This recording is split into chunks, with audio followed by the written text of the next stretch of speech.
शिव और भगवान शंकर की कथा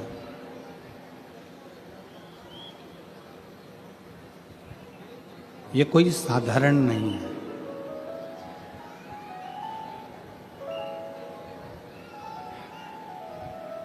शिव को समझ पाना भी कठिन है और भगवान शंकर को कथा को समझ पाना भी कठिन है, दोनों कठिन है।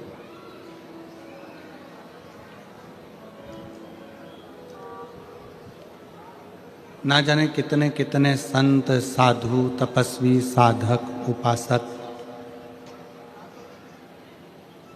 तब कर चले गए, पर शंकर को समझ नहीं पाए।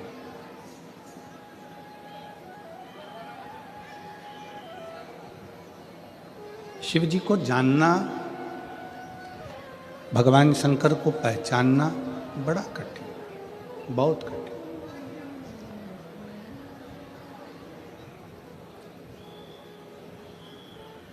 आपके और हमारे भी ना जाने कितने कितने जन्म निकल चुके होंगे, तब भी हम शिव को नहीं जान पाए, हम शंकर को नहीं पहचान पाए।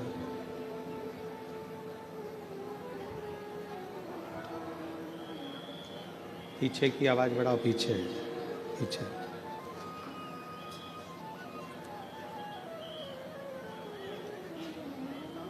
ना जाने कितने कितने जन्म आपके और हमारे निकल गए होंगे, तो भी हम भगवान शंकर को पहचान नहीं पाए। और यदि इस कली काल में, इस कलयुग में आप शंकर जी की कथा को श्रवण कर रहे हैं, आप शिव जी के मंदिर में जाकर एक लोटा जल चढ़ा रहे हैं, तो ये मान कर रखो कि कोई संबंध पुराना आपका और हमारा भगवान शंकर से रहा होगा, तो शिव जी ने आपको खींच कर शिव पुराण तक, मंदिर तक बुला लिया।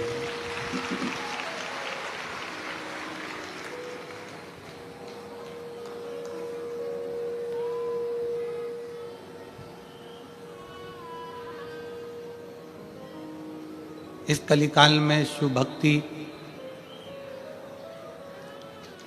इस कलिकाल में भगवान शंकर का स्मरण, शिव की उपासना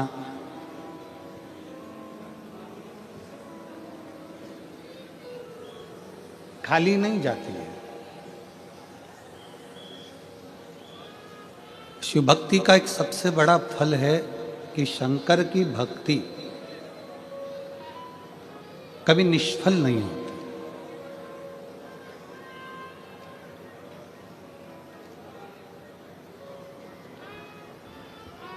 शिव उपासना का एक सबसे बड़ा तत्व है कि आप यदि शंकर की अविरल भक्ति को धारण कर रहे हैं, आप भगवान शिव की अविरल भक्ति को सुन रहे हैं, तो वो भक्ति खाली नहीं जाती।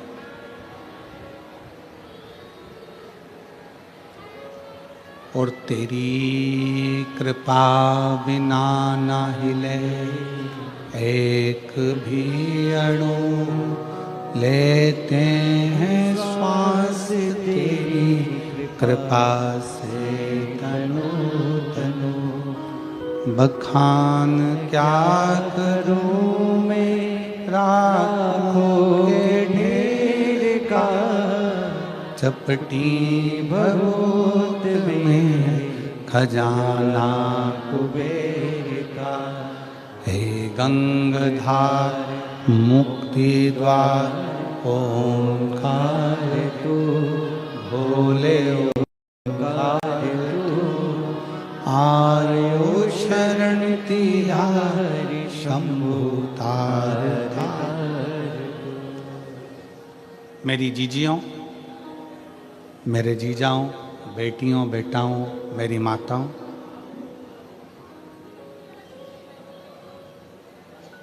शिव को अगर एक लोटा जल आप समर्पित करें हैं, भगवान शंकर की भक्ति करें हैं, शिवालय तक गए हैं, शिव पुराण तक गए हैं, ये कभी निष्फल नहीं।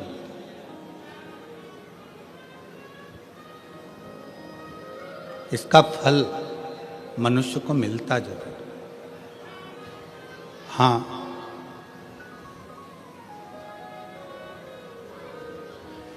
थोड़ा समय लग सकता है।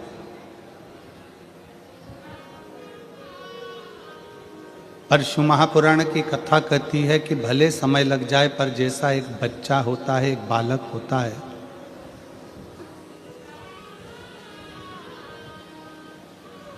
और वो बच्चा, वो बालक अपनी पूरी जिंदगी को अलमस्त होकर जीता।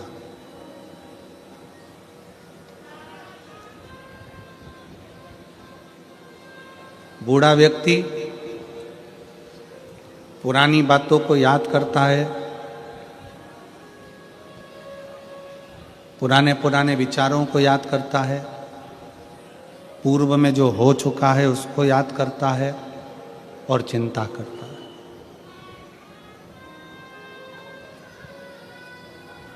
किसी बुजुर्ग व्यक्ति को देखना, बूढ़े व्यक्ति को देखना, वो पुरानी बातों को याद करेगा। महाराज जी, हमारे समय पर ऐसा था और ऐसा हो गया और ऐसा रहा और ऐसा हुआ।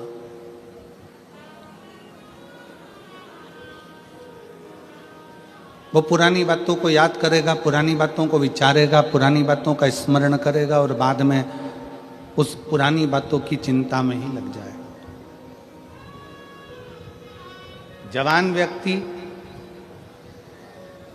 युवान मेरे भाई बहन, युवान व्यक्ति आने वाले समय की चिंता में रहते हैं। हो सकता है कल का मार्केट डाउन हो जाए, हो सकता है कल का ये मार्केट टूट जाए, कपास डाउन हो जाए, या सोयाबीन ज़्यादा हो जाए, या ये हो जाए या वो हो जाए। बूढ़ा व्यक्ति पुरानी बातों को याद कर कर चिंता करता है, चिंतित होता है और चिंता में डूबता है।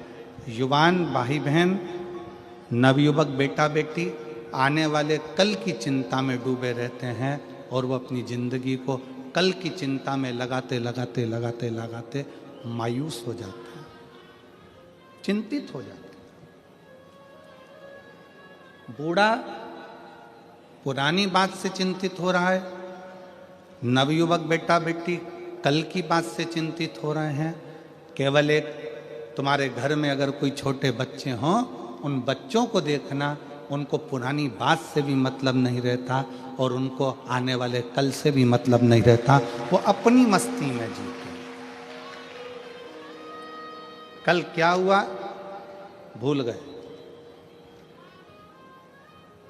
मम्मी ने कितना डांटा भूल गए, पापा ने क्या कहा भूल गए, दादी ने पटक कर खूब मारा भूल गए। वापिस आए, दादा की गोद में बैठ गए, दादू ऐसा, दादी ऐसा, मम्मी ऐसा, पापा ऐसा, भूल गए। बूढ़ा व्यक्ति पुरानी बातों को याद कर कर रोता है, चिंता में डूबा रहता है। जवान व्यक्ति कल की चिंता में डूबा रहता है और बचपना बच्चा कोई चिंता नहीं करता। उसको मालूम है कि मेरे दादा दादी, मेरे माँ बाप बैठे हैं, तो मुझे चिंता क्या करना। बस आपको और हमको भी वही जिंदगी जीना है, एक बच्चे जैसी, कि प्रसन्न होकर जियो। और जब भी चिंता लगे तो ये कह दो कि मेरे दादा दादी बैठे हैं, मेरे महादेव, मेरे शंकर बैठे हुए हैं, मेरा शंभू बैठा है। अकाल मृत्यु वो मरे, जो काम करे चंडाल का और काल उसका क्या बिगाड़े, जो भक्त हो महाकाल का।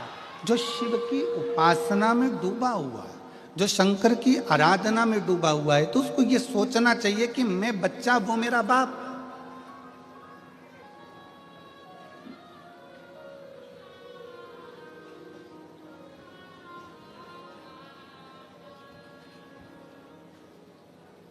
भविष्य पुराण में एक बात लिखी है, यहां बैठे हुए सभी श्रोताओं को, आस्था चैनल के सभी श्रोताओं को और यूट्यूब फेसबुक पर जो कथा सुन रहे हैं शिव महापुराण की सूरत गुजरात से, उनको भी कहूँगा और आप सबसे कहूँगा, भविष्य पुराण की एक बात अपने अंदर उतार कर रखो।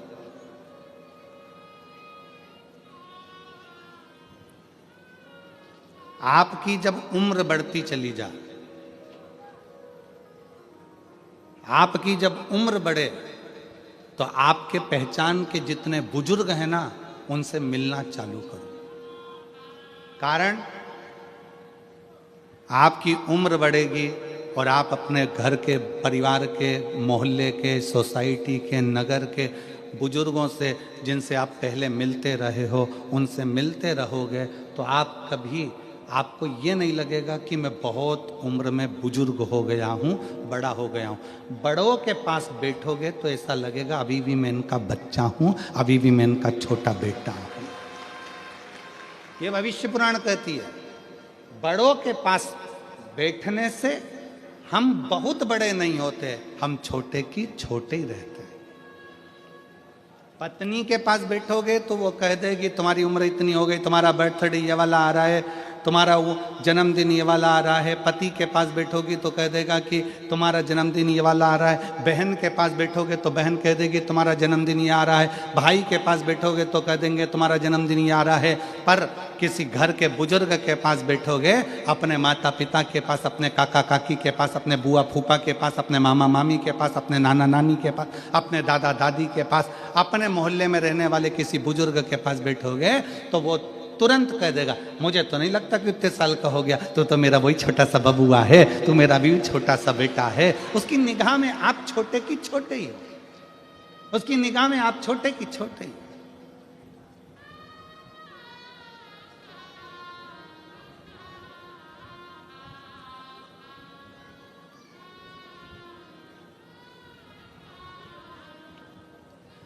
पाटिल जी का कल जन्मदिन था।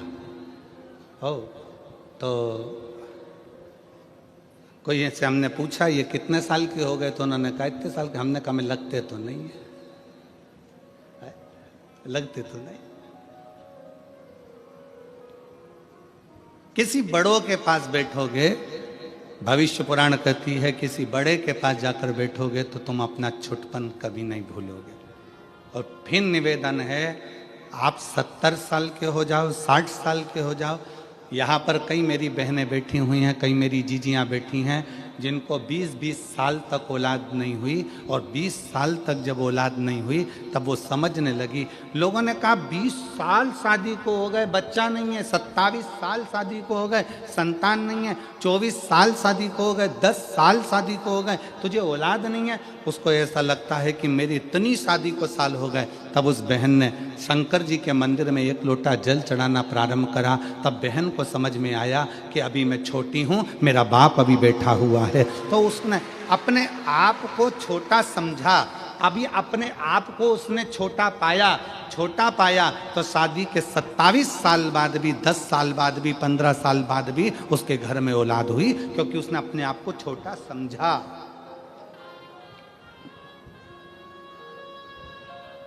बड़ी बहू और छोटी बहू, इसमें दोनों में सबसे ज्यादा सुखी कौन सी रहती है? बोलो री जीजियों, बड़ी बहू ज्यादा सुखी है कि छोटी? सबसे ज्यादा सुखी होती है छोटी। क्यों?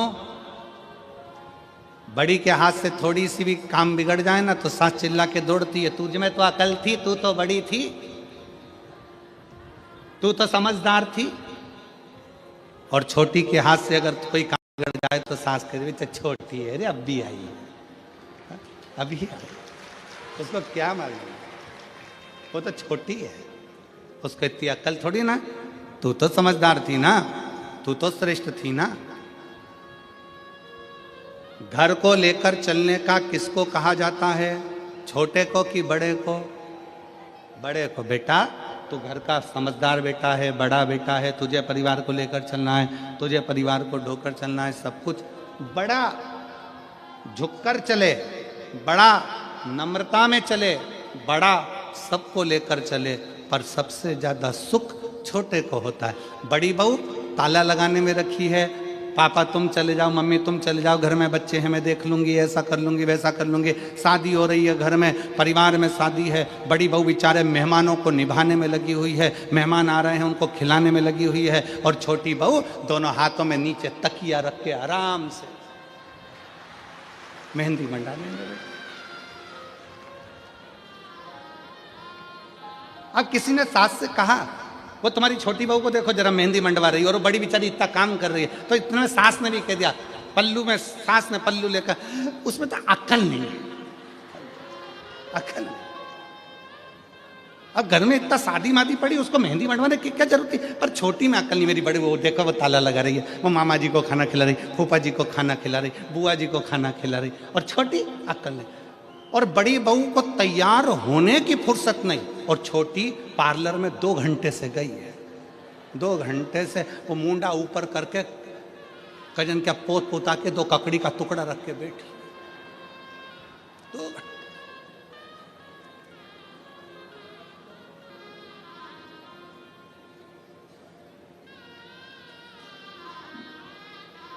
शादी में बड़ी बहू बेचारी काम में लगी रही, और छोटी सबसे पहले बफेट में गई। इसमें पानी और डालो, पानी डाल के फिर किसी ने कहा, वो देखो तुम्हारी छोटी बहू को देखो जरा। अब क्या करें, देखो उसमें अक्ल नहीं है, हमारी बड़ी बहू समझदार है। तो अच्छा ईमानदारी से बोलो, बड़ी बहू समझदार समझदार समझदार समझदार समझदार, तो जायदाद का हिस्सा बड़ी बहू को ज्यादा मिलेगा क्या? नहीं, हिस्सा दोनों को बराबर मिलेगा। तो समझदार रहने से फायदा कौन सा?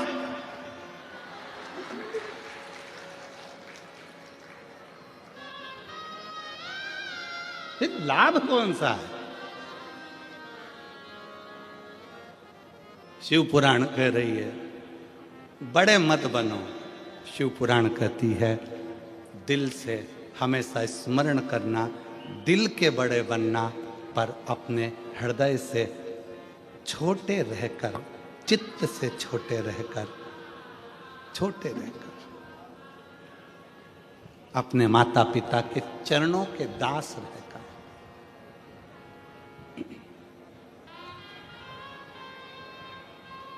शिव के चरणों के दास बनकर, छोटे बनकर जो जिंदगी जी सकते हो, छोटे बनकर जो सुख झेल सकते हो, जो ले सकते हो, वो सुख कहीं नहीं मिल सकता। भविष्य पुराण कहती है कि बड़े को चिंता, बड़ा स्मरण करता रहता है पूर्व का, जवान युवान बहन भाई चिंता में डूबे रहते हैं कल की, और बच्चा अपनी आनंद की जिंदगी जीता है। उसको मालूम है मेरे घर में मेरे माँ बाप है, मेरे माता पिता। छोटे बनो,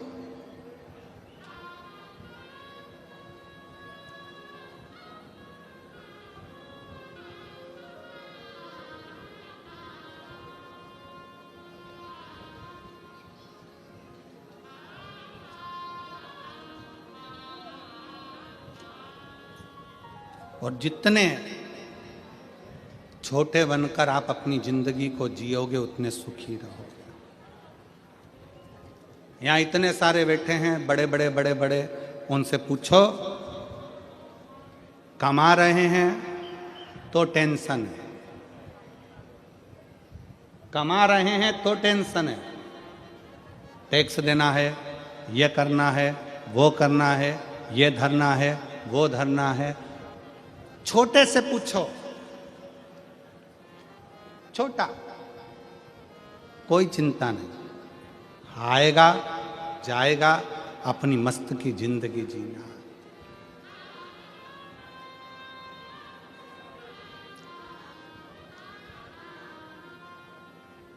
अपनी मस्त की जिंदगी। महाराज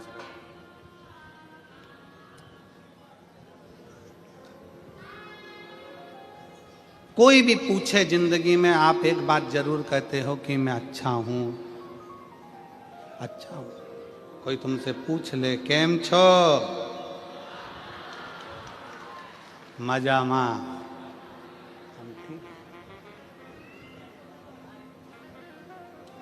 कोई कह दे तुमसे, सुरतिया लालाओ केम छो, कोई कह ले तुमसे,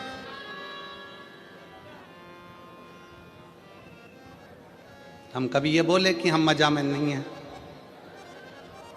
तो निवेदन है, जब हम कोई पूछता है केम छो तो आप कहते हो मजा में, तो बस एक बात अपने अंदर उतार के रखो कि दुख की जिंदगी हो चाहे तकलीफ की जिंदगी हो, शंकर के मंदिर में एक लोटा जल अगर चढ़ाते रहोगे तो मजामा तो रहते ही रहोगे, तुम्हें चिंता करने की जरूरत पड़ेगी।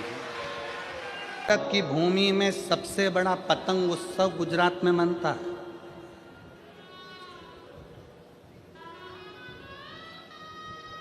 जितनी गुजरात के लोग उड़ाते हैं उतनी कोई नहीं उड़ा पाता।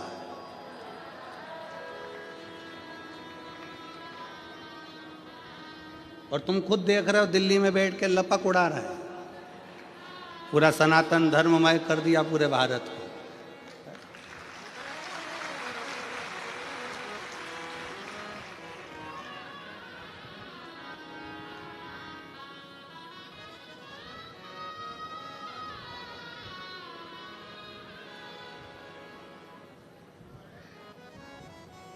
खूब उड़ाओ,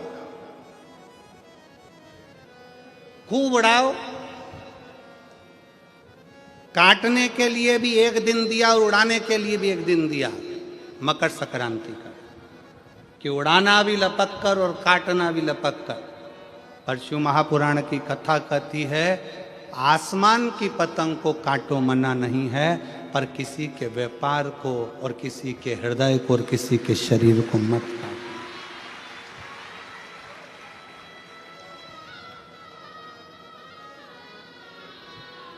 काटो। अपने पड़ोस में किसी बेटी का संबंध हो रहा है, किसी बेटे की शादी हो रही है, कोई तुमसे पूछने आया कि साहब शादी कर रहे हैं, लड़का कैसा है, काटना नहीं, बहुत अच्छा है, बहुत अच्छी बेटी है, करो, बड़े प्रेम से करो, बहुत अच्छे से करो, बहुत श्रेष्ठता से करो।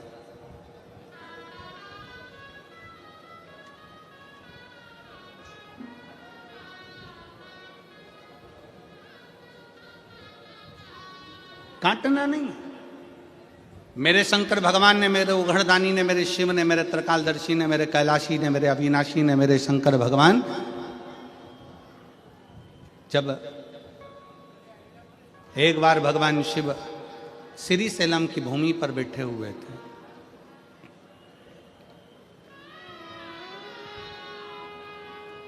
और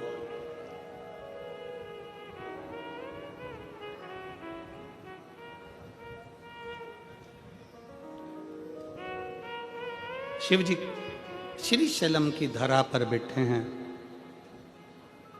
कार्तिक बाबा षडानंद कार्तिकेय जी उनसे मिलने के लिए आए।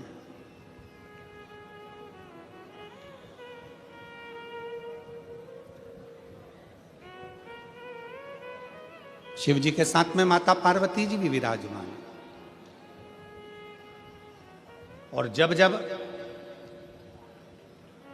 मेरे महादेव श्री शैलम की भूमि पर बैठते हैं, जब जब मेरे देवाधिदेव महादेव श्री शैलम में जाकर बैठते हैं पार्वती जी के साथ में, तब तब माता पार्वती जी शंकर भगवान से गायन विद्या को सीखती है।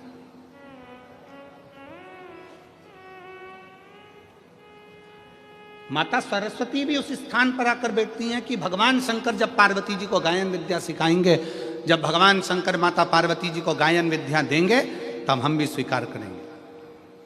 और श्री शैलम की भूमि पर जब जब महादेव भगवान शंकर पार्वती जी को गायन विद्या देते हैं, उस जगह पर तुमरुका जी भी आकर खड़े हो जाते हैं। तुमरुका जी जिनका घोड़े का मुख लगा है, वीणा हाथ में, करताल हाथ में, शिव शिव शिव शिव, ओम नमः शिवाय, ओम नमः शिवाय, ओम नमः शिवाय जपते।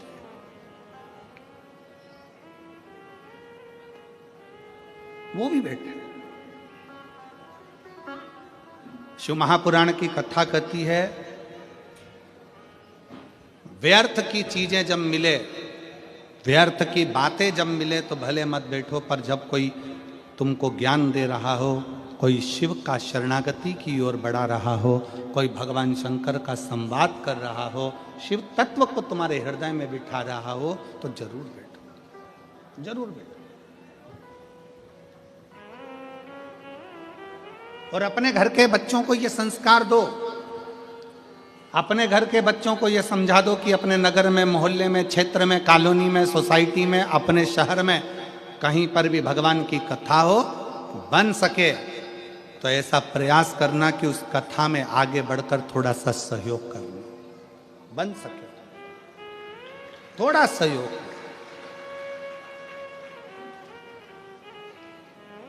और एक बात हमने पहले भी कथा में कही थी, आज फिर कहते हैं, उपहार देकर बच्चों को केवल बचपन में खुश किया जा सकता है। बच्चों को अगर खुश रखना है, बचपन में उसको खिलौना दे दो, सामान दे दो, झुनझुना दे दो, मिठाई खिला दो, ये खिला दो, वो खिला दो, टॉफी ला दो, गिफ्ट ला दो, माला ला दो, उसका वीडियो गेम ला दो, उसको मोबाइल दिला दो, बच्चा खुश हो जाए। उपहार देकर बच्चे को केवल बचपन में खुश रखा जा सकता है। उपहार देकर बच्चे को केवल बचपन में खुश रख सकते हो। परशु महापुराण की कथा कहती है, संस्कार देकर बच्चे को जिंदगी भर खुश रख सकते हो। पूरी जिंदगी बच्चे को खुश रखा जा सकता है, पूरा जीवन।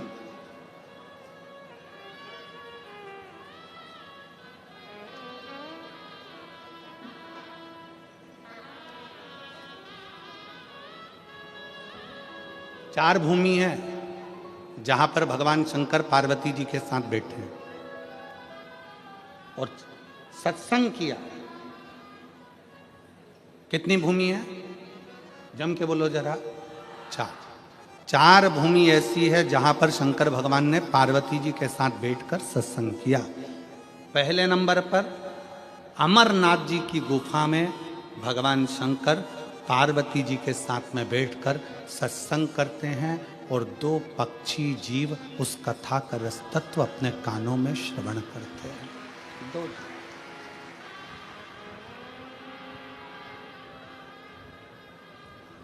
अमरनाथ की गुफा और अमरनाथ जी की गुफा में बैठकर भगवान शंकर पार्वती जी के साथ सत्संग कर, भगवान शिव पार्वती के साथ सत्संग।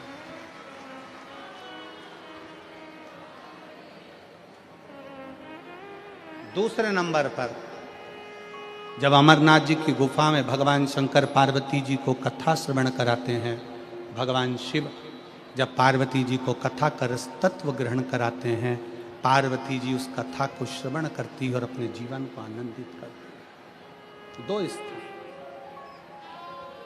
दो जगह।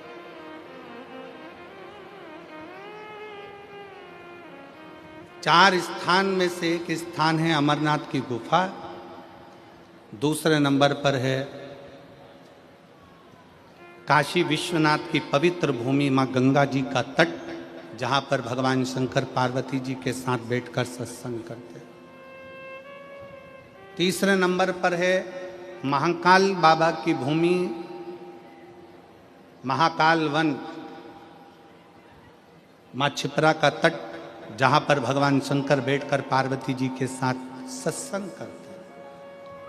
चौथी भूमि है श्री सैलम मल्लिकार्जुन, जहां पर भगवान शंकर पार्वती जी के साथ बैठकर सत्संग करते हैं, शिव चर्चा का स्मरण करते हैं। चार स्थान, और चार स्थान में भी चारों स्थान की मूलता है। शंकर भगवान जब पार्वती जी के साथ अमरनाथ की गुफा में सत्संग करते हैं, उस जगह पर सबको भगा देते हैं, किसी को नहीं रखते। केवल एक पक्षी का जोड़ा बैठकर अमरनाथ जी की कथा का रस तत्व सुनता है। केवल एक पक्षी का जोड़ा। जब अमरनाथ जी की कथा में, अमरनाथ जी की गुफा में केवल शंकर और पार्वती दोनों बैठते हैं और सबको भगा कर वे केवल एक पक्षी का जोड़ा बैठकर कथा को सुनता है। दूसरे नंबर पर है काशी विश्वनाथ की भूमि। उस काशी विश्वनाथ की भूमि पर गंगा जी के तट पर जब भगवान शंकर पार्वती जी के साथ बैठते हैं तो सारे ऋषि, संत, साधु, तपस्वी, सन्यासी भगवान शंकर के सत्संग को श्रवण करते हैं। तीसरे नंबर पर है महाकाल वन। महाकाल वन में जब भगवान शंकर पार्वती जी के साथ बैठकर सत्संग करते हैं तो शंकर के सारे गण और सारे भैरव भगवान शंकर की उस पवित्र कथा को 64 योगिनियों के साथ श्रवण करते। और चौथा स्थान श्रीशैलम मल्लिकार्जुन, जहां पर भगवान शंकर पार्वती जी के साथ बैठकर जब सत्संग करते हैं तो वहां पर जितनी गायन विद्या में देवता हैं, नारद जी, तुमरुका जी, सरस्वती जी, वीणा देवी आदि जितनी देवी देवता जो गायन विद्या में निपुण है वो आकर सत्संग करते हैं। ऐसे 4 स्थान पर 4 सत्संग भगवान शिव पार्वती के चलते।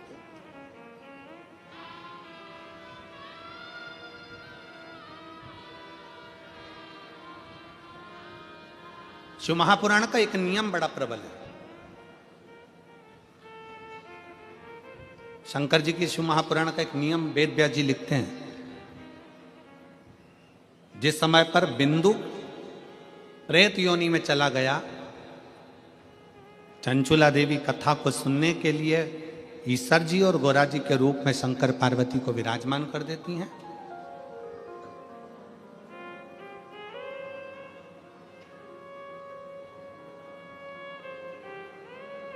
तब वेद व्यास जी ने लिखा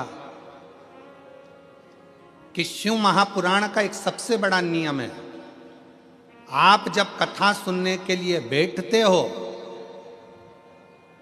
और जिसका स्मरण करते हो, जिस जीव के लिए आप कथा सुनते हो या अपने लिए सुनते हो या अपने कार्य की सिद्धि के लिए सुनते हो या अपनी मनोकामना के लिए सुनते हो, शिव महापुराण की कथा कहती है कि वेद व्यास जी कहते हैं आपने जिसका मनन चिंतन शिव महापुराण की कथा में बैठकर करा होता है, कथा उसको प्राप्त हो जाती है और उसका कल्याण हो जाता है।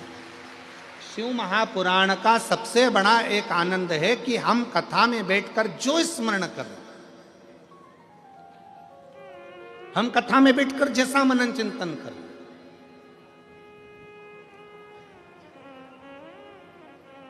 इसलिए निवेदन है कथा में बैठकर हमेशा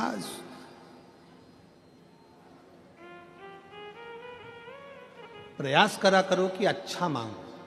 हमने पहले कथा में कहा था कि 3 मित्र थे और तीनों मित्र शंकर जी के मंदिर में गए, शंकर जी की स्तुति करी, शंकर जी प्रसन्न हो गए। शंकर जी ने कहा मांगो पहले वाले से, तो वो बहुत 2 मित्र काले थे, एक गोरा था, तो उस काले मित्र ने कह दिया भगवान मुझे गोरा कर दो। शिव जी ने उसको गोरा कर दिया। दूसरा मित्र भी काला था, उसने भी भगवान से मांगा भगवान मुझे गोरा कर दो, भगवान ने उसको भी गोरा कर दिया। अब तीसरे का नंबर आया, उससे पूछा तू मांग ले, तो कि जैसे थे वैसे ही कर दो,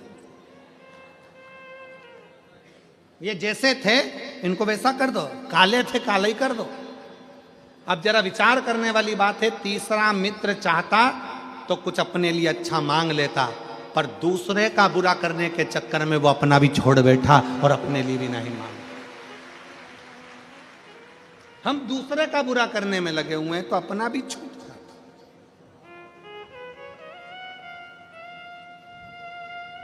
भगवान शंकर बैठे हैं श्रीशैलम की भूमि पर, षडानंद कार्तिकेय जी उनके पास में आए हैं। षडानंद कार्तिकेय जी आए, बैठे। षडानंद कार्तिकेय जी ने भगवान शंकर जी के सम्मुख में एक प्रश्न रख दिया,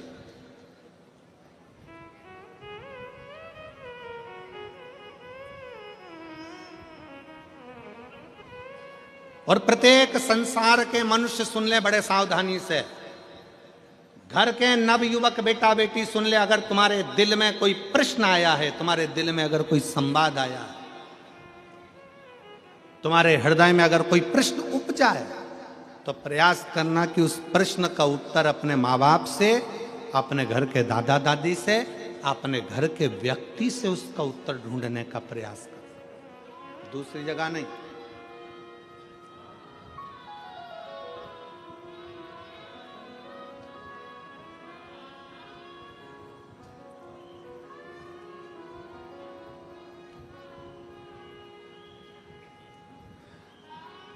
एक बात हम कहने जा रहे हैं, हो सकता है कि कई लोगों को बुरी लग जाए, और वैसे भी हमारी बात जरा लोगों को बुरी लगती ज्यादा।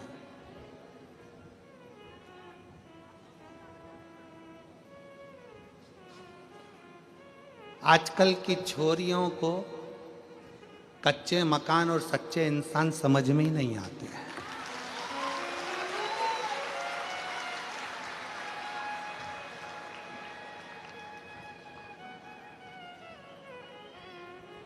आजकल की छोरियों को कच्चे मकान और सच्चे इंसान समझ में नहीं आते। इनको तो जो 10 रुपए की चाउमीन खिला दे और 50 रुपए का बैलेंस डलवा दे और झूठी झूठी बातें करे, बस वो समझ में आते। झूठे जिनके पास खुद गाड़ियां नहीं है, दूसरे की गाड़ी सुधारने के लिए आई थी, 50 रुपए का पेट्रोल डलवा के बुड़ बुड़ करके गाड़ी सुधारने वाला व्यक्ति गाड़ी लेके आज की छोरियों को लेकर सनातन धर्म को बर्बाद करने के लिए सनातनियों की बेटियों को लेकर जब घूमने निकलता है, तो आजकल की छोरियों को, आजकल की बेटियों को वो झूठे, वो कपटी, वो बेईमान अच्छे लगते हैं, और जो सनातनी सच्चे हिंदू हैं वो अच्छे नहीं लगते।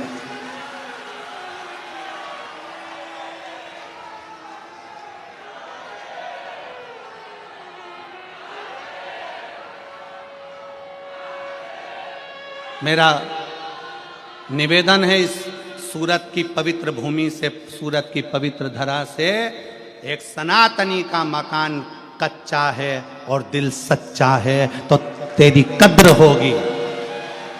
अगर एक सनातनी का मकान कच्चा है और दिल सच्चा है तो तुम्हारी कद्र होगी। और झूठे व्यक्ति के चक्कर में फंस गए बंगला देखकर, तो फ्रीज में 41 टुकड़े भी मिलने के लिए तैयार रखिए। अटैची में भरे हुए टुकड़ों को भी गिनने के लिए तैयार रहिएगा। इसलिए निवेदन है, कच्चा मकान और सच्चे इंसान को थोड़ा सा परखिए, समझिए। ये सनातन धर्म कमजोर धर्म नहीं है, जिंदगी में आदर करना सिखाता है, सत्कार करना सिखाता है, इसको पहचानिए।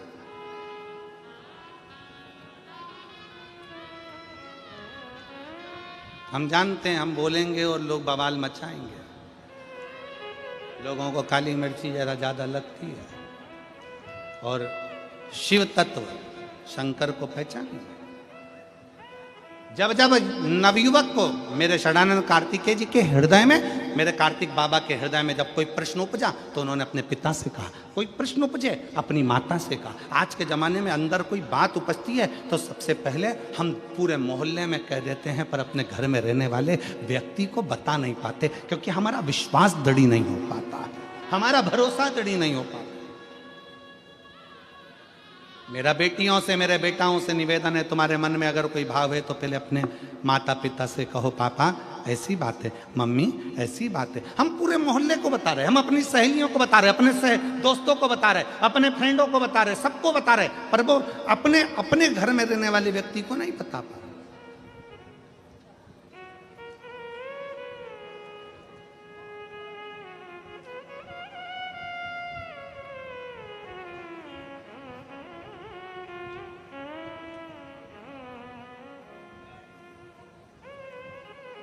षडानंद कार्तिकेय जी ने कहा, पिताजी मेरे मन में एक संशय है। प्रकृति बदलती है, समय बदलता है, घर बदलता है, वृक्ष की पत्तियां बदलती है, फूल बदलता है, जमीन बदलती है। जो प्लाट खाली पड़ा एक दिन में मकान बन जाता है, मकान बना हुआ भी एक दिन खंडर बन जाता है, सब बदलता है।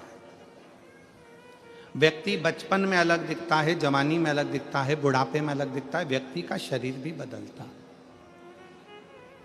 षडानंद कार्तिकेय जी ने कहा, पिताजी प्रकृति बदलती है, जमीन बदलती है, घर बदलता है, इंसान बदलता है, सब कुछ, व्यक्ति का स्वरूप बदल जाता है, रंग बदल जाता है, ये सब कुछ बदलता है।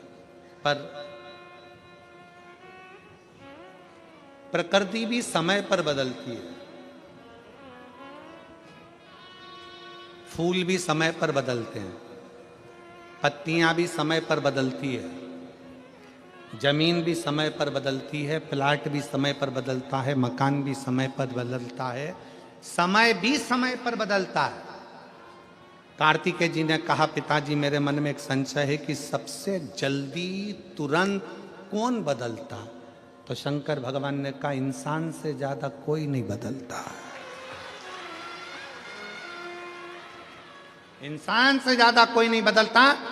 थोड़ी देर में कैसा है और थोड़ी देर में कैसा होगा, थोड़ी देर में उसका व्यवहार कैसा है, थोड़ी देर में कैसा होगा, क्या कहता है, क्या करता है, मनुष्य से ज़्यादा जल्दी कोई नहीं बदल सकता।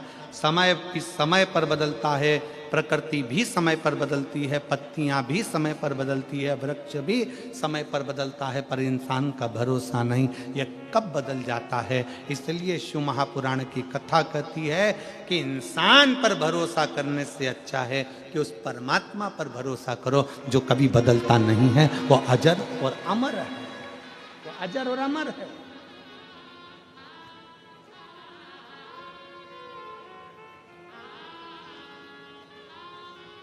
अजर अमर, वो कभी नहीं बदलता। और इसीलिए आज कलिकाल में ये लाखों शिव भक्तों का जो एक नज़ारा आप लोग देख रहे हैं टीवी चैनल के माध्यम से, सूरतवासी देख रहे होंगे। शायद सूरत के इतिहास में पहली बार ऐसा कोई शिव महापुराण का दिव्य और भव्य आयोजन होगा जिसके पहले दिन कथा में 8 लाख से ज्यादा शिव भक्त पहुंचे।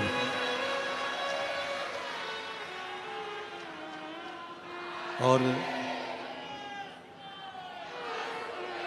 कथा विराम होने के बाद यहाँ से निकलने में भी लोगों को इतना समय लगा कल, पर आज मैं यहाँ के कलेक्टर महोदय को, यहाँ के एसपी महोदय को, यहाँ के एसएसपी, डीआईजी, आईजी, कमिश्नर, सूरत, गुजरात के सभी collector, SP, SSP, DIG, IG महोदय, उनको धन्यवाद देता हूँ। पूरी प्रशासन को धन्यवाद देता हूँ जिन्होंने बहुत अच्छी व्यवस्था आज पूर्ण रूप से संभाली और बहुत अच्छी तरह से कल भी संभाली, आज भी उन्होंने पूर्ण व्यवस्थाएं बहुत अच्छी संभाली। एक बार यहाँ के कलेक्टर महोदय, एसपी, एसएसपी, डीआईजी सबके लिए साधुवाद है, बहुत बहुत पूर्ण व्यवस्थाएं संभाल रहे। लाखों शिव भक्त, चारों तरफ से आना, चारों तरफ से प्रशासन को संभालना थोड़ा कठिन पड़ता है। और प्रयाग में तो महाकुंभ है, पर सूरत में भी यह कुंभ कोई छोटा मोटा नहीं है, यह साधारण नहीं है। यहाँ भी शिव भक्तों का वही कुंभ है। भगवान ब्रह्मा और भगवान विष्णु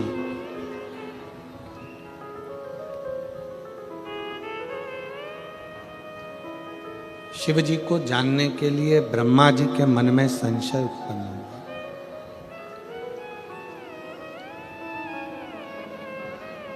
और उन्होंने विचार किया, विचार किया कि शिव है कौन, शंकर कौन।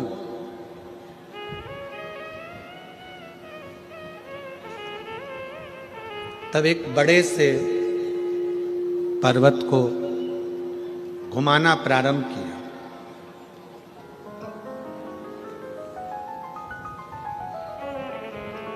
एक शिवलिंग की आकृति प्रकट हुई, भगवान शंकर की आकृति प्रकट हुई।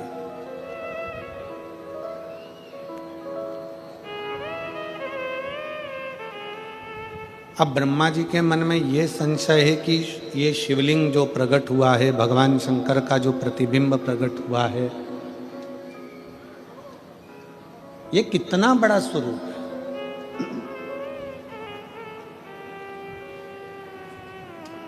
शिव महापुराण की कथा एक बात कहती है, आपके घर में अगर छोटा सा शिवलिंग है, आपके घर में अगर छोटे से छोटा भी शिवलिंग है, और 12 ज्योतिर्लिंग में जो बड़े से बड़ा भी शिवलिंग है, वो सब शिवलिंग एक समान।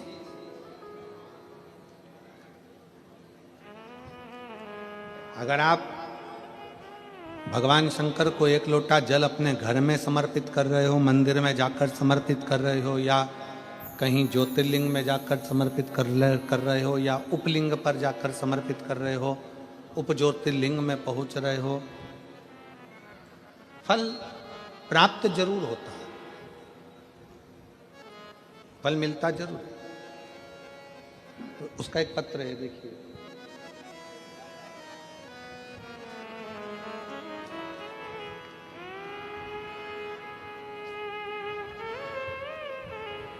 मेरा नाम अनीता हरीश जाधव है। साउंड सेट नहीं हुआ है। मेरा नाम अनीता हरीश जाधव है। पता स्कीम नंबर 78, विजयनगर, इंदौर, मध्य प्रदेश से हूँ। कहीं बैठी हूँ तो हाथ हिला सकती हूँ। Vijaynagar, Indore, scheme number 78। Delay कम करो थोड़ा। मेरा मोबाइल नंबर ये है। कहीं बैठी हो तो हाथ हिला सकती हैं, और अगर बैठी हो तो एक बेलपत्र लेने के लिए आप यहाँ आ सकते हैं।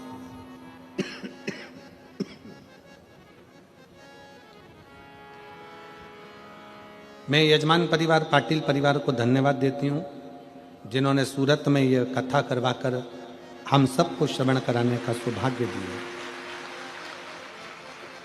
इंदौर में एक दिन की शिव चर्चा हुई थी। हमने सुनी, हमने बाबा से प्रार्थना कर आए, हमारी बेटी की जॉब लगा दीजिए बाबा। केवल एक दिन की कथा थी इंदौर में, और एक दिन की शिव चर्चा में हमने बैठकर बाबा से प्रार्थना करी, बाबा मेरी बेटी का जॉब लग जाए। आप कहते हो मेहनत को 4 गुना करो। हमारी बेटी ने आपकी बात को मानकर जो मेहनत करती थी उससे 4 गुना ज्यादा उसने मेहनत करना प्रारंभ कर दिया। मेरी बेटी हमेशा कहती, अगर मम्मी सिलेक्शन नहीं हुआ ना तो मैं सीहोर वाले महाराज जी को अलग से पत्र लिख कर दूंगी कि मैंने पूरी मेहनत करी और कथा भी पंडाल में बैठकर सुनी और बाबा ने मेरी मुराद पूरी नहीं करी। और अगर सीहोर वाले महाराज मेरा पत्र नहीं पढ़ेंगे तो मैं माइक लेके पत्र पढ़ूंगी कि बाबा ने मेरी बात क्यों नहीं मानी, मेरी पूजा में क्या कमी रह गई। तब मेरी बेटी मुझसे कहती, तो मैंने अपनी बेटी से कहा तो चिंता मत कर, वो सीहोर वाला महाराज कहता है कि अपनी मेहनत को 4 गुना करो और भगवान के ऊपर एक लोटा जल, और एग्जाम देने जाओ तो एक बेलपत्र समर्पित कर जाना। तब मेरी बेटी ने वही किया, और आज बाबा की कृपा से मैं यहाँ पर धन्यवाद देने के लिए आई हूँ कि मेरी बेटी Vaishali Jadhav CISF para military force में सब इंस्पेक्टर के पद पर नियुक्त हो गई। मैं बाबा को धन्यवाद देती हूँ, जिसका मैं फोटो लगा रही हूँ, जिस बेटी का मैं फोटो भी लगा रही हूँ। CISF में पैरा मिलिट्री फोर्स में सब इंस्पेक्टर के पद पर उसका सिलेक्शन हो गया। और मेरी बेटी ने ऑनलाइन इंडिया रैंक में 17वां स्थान प्राप्त किया। गुरुदेव, आप कहते हो कि बच्चों से आप कहते हो कि अपनी मेहनत को 4 गुना बढ़ाओ। गुरुजी, वो मेहनत जब 4 गुना बढ़ाते हैं तो बच्चे पास होते ही हैं। ये शिव तत्व शिव महापुराण के अंतर्गत समाहित है। करो मेहनत, अपने परिश्रम को, अपनी मेहनत को, अपने हृदय की लगनता को, अपने विश्वास को बढ़ाइए। ब्रह्मा जी ने, भगवान विष्णु ने एक बड़े से पर्वत को घुमाना प्रारंभ किया। एक शिवलिंग की आकृति प्रकट हो गई। ब्रह्मा जी विचार करते हैं कि इस शिवलिंग का चरण कहाँ है और इसका शीश कहाँ है। चरण कहाँ, शीश कहाँ। शिव महापुराण की कथा कहती है, घर के अंदर जो शिवलिंग है, घर के अंदर जो शिवलिंग विराजमान है, उस शिवलिंग में यह मत सोचो कि यह छोटा है कि बड़ा है। शिव महापुराण की कथा कहती है, शंकर कुबेरेश्वर धाम का जैसे एक कंकर शंकर है, उसी तरह घर में रखा हुआ शिवलिंग ज्योतिर्लिंग के बराबर है। ज्योतिर्लिंग के बराबर।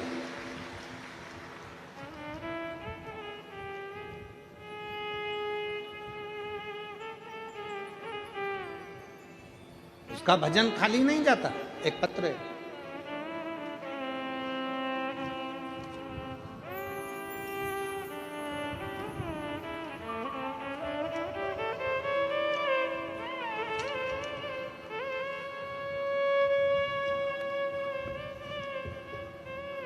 मैं सूरत की रहने वाली हूं। पत्र को आप लोग एलईडी पर पढ़ सकते हैं। मैं सूरत की रहने वाली हूं। मेरा मोबाइल नंबर ये है।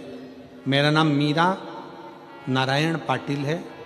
मेरे पति का नाम नारायण बाबूराम पाटिल है। उनको लीवर पर गठान हो गई थी, उसकी वजह से उनकी मौत हो गई। मेरा बेटा पंकज नारायण पाटिल, कहीं बैठे हों तो एक बेलपत्र लेने के लिए आ सकते हैं। मेरा बेटा पंकज नारायण पाटिल, उम्र 27 साल है, उसके भी लीवर पर गठान हो गई। मैंने उसे श्री जी हॉस्पिटल में एडमिट किया तो डॉक्टर ने उसकी सोनोग्राफी निकाली तो डॉक्टर ने ऑपरेशन करने का बोला। फिर मैं ऑपरेशन के लिए डॉक्टर से बोली कि आप केवल दवाई दे दो, बाबा चाहेगा तो गठान गल जाएगी। बाबा पर भरोसा है मुझे। मैं उसे लेकर सीहोर पहुंच गई और वहां जाकर मैं रुद्राक्ष लेकर आ गई और उस रुद्राक्ष को तांबे के कलश में गला देती और उसका जल उसको हॉस्पिटल में लेकर जाती और पिला देती। डॉक्टर ने ऑपरेशन करने का बोला था। फिर मैंने अपने कुबेर भंडारी पर भरोसा रखकर दवाइयां देना प्रारंभ करी। आप कहते हो डॉक्टर शंकर का एक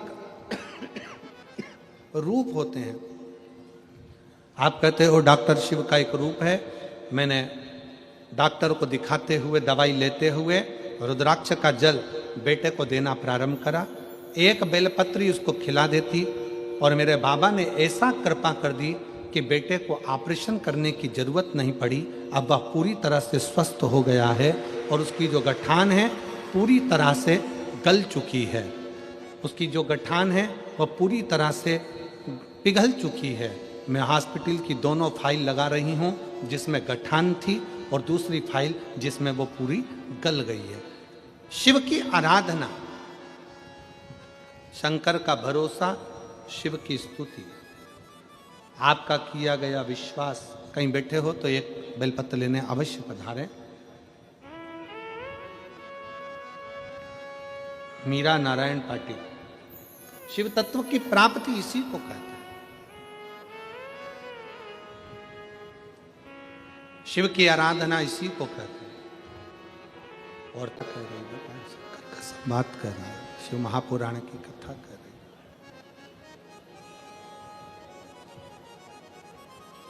ब्रह्मा जी शीश देखने के लिए गए, भगवान विष्णु चरण देखने के लिए गए।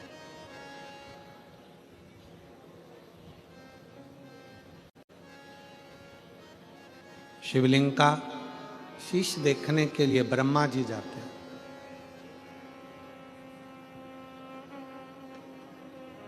और भगवान विष्णु, भगवान शंकर का चरण ढूंढने के लिए जाते हैं।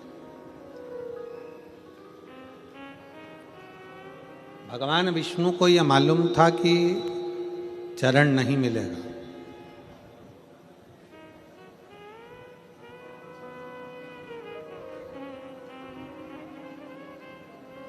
और ब्रह्मा जी को यह लगता था कि मैं भगवान शंकर का शीश देखकर जरूर आऊंगा। ये मेरा विश्वास करता है कि मैं उनका शीश ढूंढ कर लेकर आऊंगा। गए ब्रह्मा जी, पर मिला नहीं। केतकी का फूल ब्रह्मा जी तोड़ कर लेकर आ गए, केतकी के पुष्प को, और केतकी के पुष्प से कह दिया कि केतकी के पुष्प तुम भगवान नारायण के पास में जाकर कह देना कि ब्रह्मा जी को शीश मिल गया। गौ माता को साथ में लेकर आ गए, कह दिया गाय तुम चलकर कह देना कि ब्रह्मा जी को शीश मिल गया। आते ही ब्रह्मा जी ने सबसे पहले भगवान नारायण से पूछा, भगवान नारायण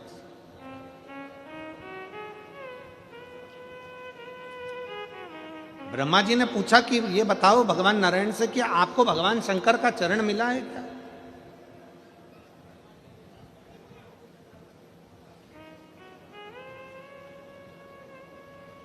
नहीं, हमें भगवान शंकर का चरण नहीं मिला। भगवान नारायण ने एक बार सत्य कह दिया, और शिव महापुराण की कथा कहती है एक बार सत्य बोल देने पर 50 बार झूठ बोलना नहीं पड़ता, और जो एक बार झूठ बोल देता है तो उसको पूरी जिंदगी झूठ ही बोलना पड़ता है। सत्यम शिवम, शिव की जीवन में शंकर भगवान को पाने के लिए सत्य बहुत जरूरी है, बहुत जरूरी है।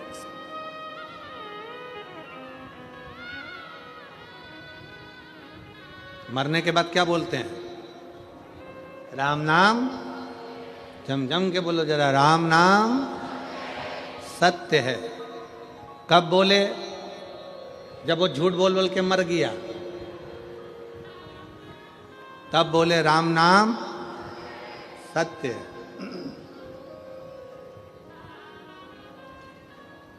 और हम तो कहते हैं कि मरने के बाद राम नाम सत्य बोलने से अच्छा है कि किसी के घर दिवाली मिलने जाओ तो हैप्पी दिवाली ना कहते हुए कह दो काका जी राम नाम सत्य है। काका जी के शरीर में थोड़ा सा करंट लग जाए और काका जी बोलेंगे क्यों रे, बुरा चाहता है? नहीं, बुरा नहीं चाहता, मरने के बाद सत्य नहीं बोल पाओगे इसलिए कह रहा हूं कि दिवाली निकलती जा रही है, साल निकलते चले जा रहा है, थोड़ी सत्य की जिंदगी जी लो और अपने जीवन को सार्थक बनाने का प्रयास करो। सत्य का जीवन मनुष्य की श्रेष्ठता प्रदान करता है। सत्य का जीवन।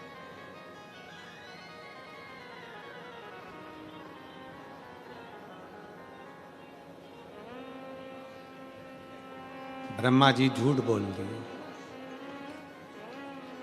केतकी के पुष्प ने झूठ बोल दिया, गौ माता ने झूठ बोल दिया, तीनों ने झूठ कहा। केतकी के फूल ने झूठ बोला तो भगवान शंकर ने कहा कि केतकी के पुष्प तू झूठ बोलता, तुझे मैं श्राप देता हूं कि सारे देवताओं पर तू चढ़ेगा पर शंकर पर कभी नहीं चढ़ेगा। गौ माता तुम झूठ बोलती हो, तुम्हारा सारा शरीर पूजा जाएगा पर तुम्हारा मुख अपूज्य हो, तुम्हारा मुख अपूज्य हो। ब्रह्मा जी झूठ पर झूठ बोल रहे हो।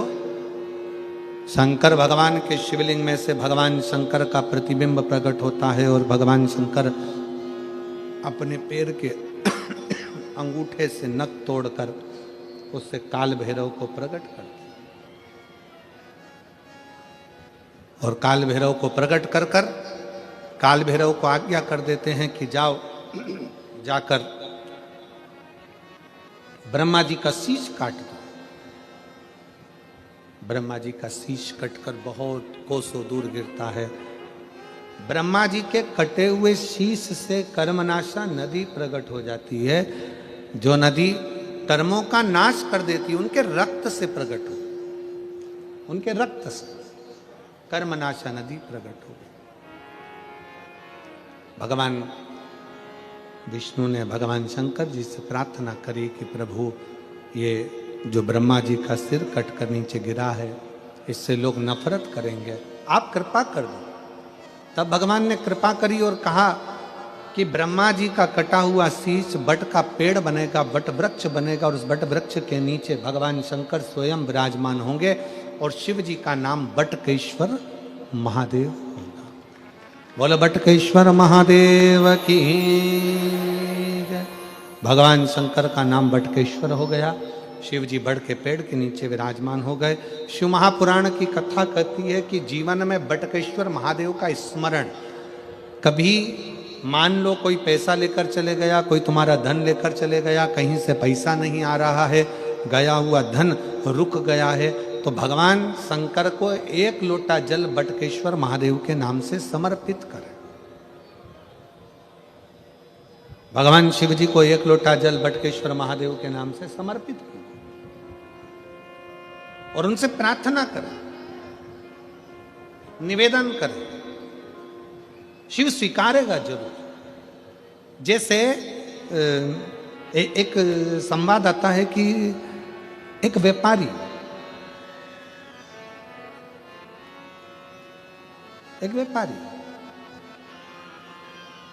व्यापार को जाता है,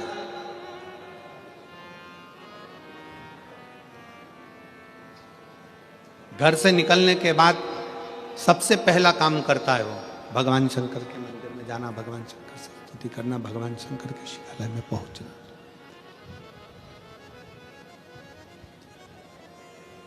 सबसे पहला काम उसका एक ही रहता है।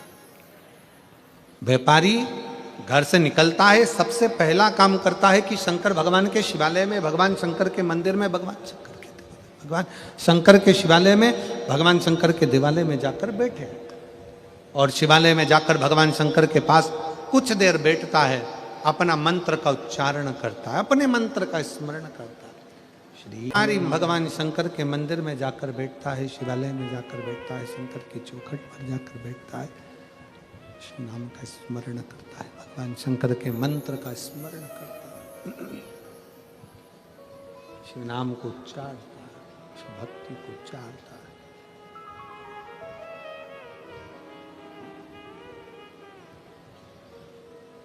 नियम था प्रतिदिन का शंकर के मंदिर में जाकर बैठना, भगवान शंकर की भक्ति को करना। वहां से शिव मंदिर में जल चढ़ाने के बाद, भगवान शंकर की भक्ति करने के बाद, शिव स्मरण करने के बाद निकलता, फिर जाता अपने परिवार के पास और परिवार के बाद में जाता अपनी कॉलोनी में, अपनी सोसाइटी में, अपने परिवार के बीच में।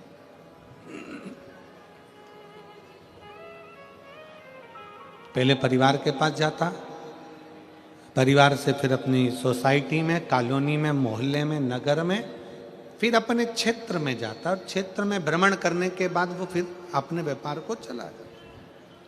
शंकर का बड़ा उपासक था।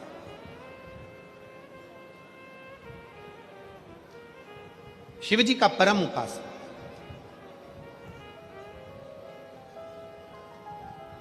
शिव की भक्ति में एक मिनट बिना भक्ति के शंकर के रह ही नहीं पाता था। और उसकी भक्ति, उसका विश्वास, उसकी दृढ़ता, उसकी भजन, उसका स्मरण, उसकी भक्ति, उसका विश्वास, उसका कीर्तन, उसका नाम जाप, उसका स्मरण अविरल था।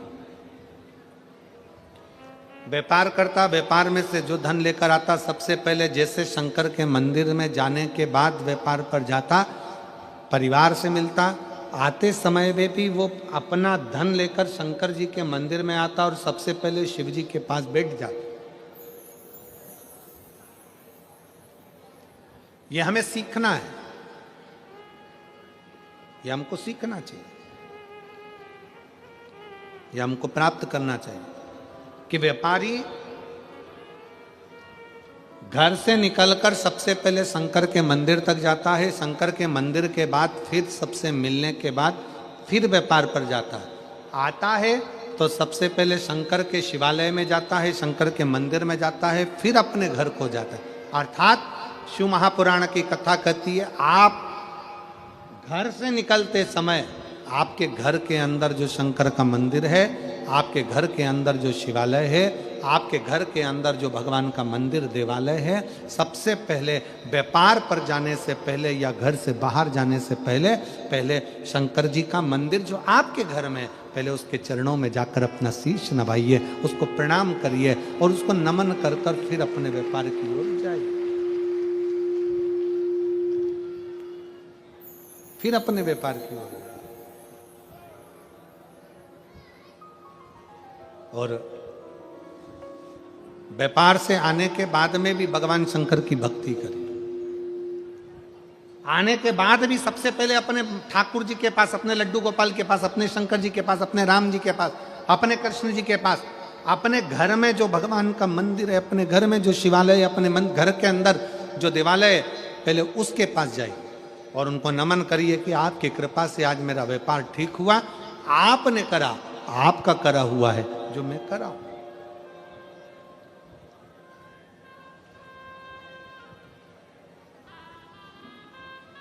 ये आपकी कृपा है।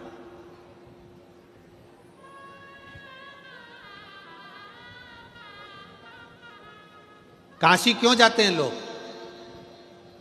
जम के बोलो जरा, काशी काहे के लिए जाते हैं? दुनिया के लोग काशी क्यों जाते हैं? कि वहां जाएंगे, अगर हमारे प्राण छूट गए, हमारा शरीर छूट गया, तो हमें संसार सागर में फिर से जन्म लेना नहीं पड़ेगा। हम हमारे महादेव के चरणों में जाकर विलीन हो जाए, हम हमारे महादेव के चरणों में जाकर रह जाएं।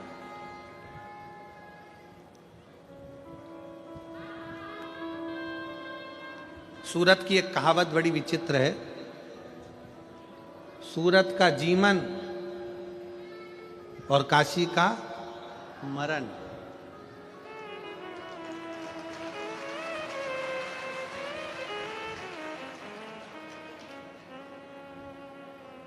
कल हमारे सोमानी जी हमको सुना रहे थे ये कि सूरत का जीवन और काशी का मरण। कहते हैं सूरत में लोग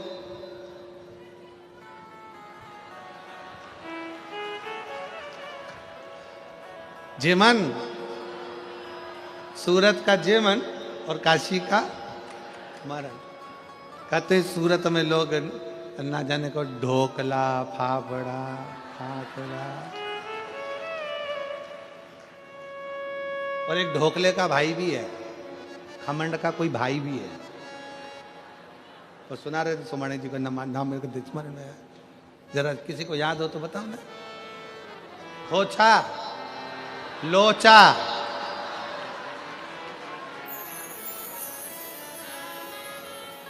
अच्छा लोचा हुआ। तो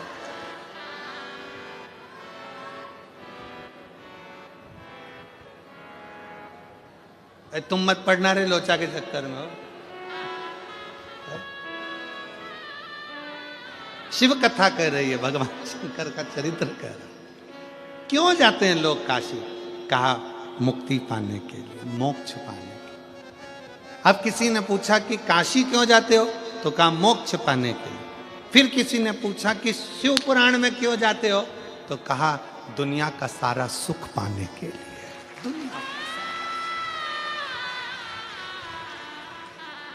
दुनिया का सारा सुख, और मिलता है सच्चा सुख केवल भोलेनाथ तुम्हारे चरणों में, महादेव तुम्हारे चरणों। जीवन का सारा सुख शिव जी के चरणों में है।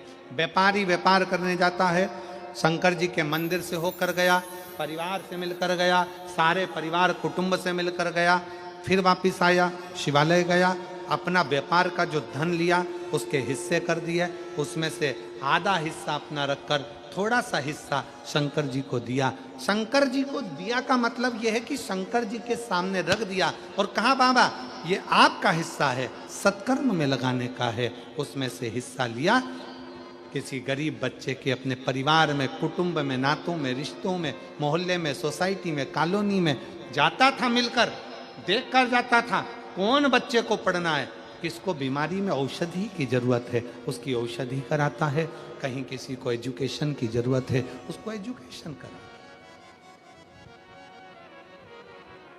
धीरे धीरे धीरे धीरे व्यापारी